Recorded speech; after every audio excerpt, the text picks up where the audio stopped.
Hello guys, in this tutorial I'm going to show you guys how to add WhatsApp channel link on your Facebook page. Let's get into the video. So the first thing is that you simply need to go to your WhatsApp channel. Once you're there, you click on this link up here, after which you simply click on what copy link. Okay, once you copy the link, you go back to your Facebook page. After that, you click on this three dots. Once you get there, you simply click on what edit. So after which you scroll down, and you click on what add, that is on the links section. After that, you click on what add social media link.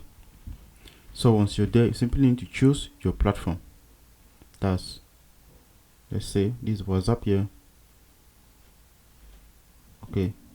After that, you simply need to insert it, or you can simply insert your WhatsApp channel user name. So after that, click on what done, save.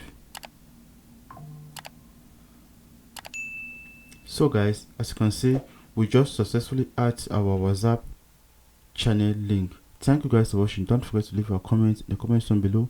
If you face any difficulty doing this, we love you all. See you in our next tutorial. Peace out.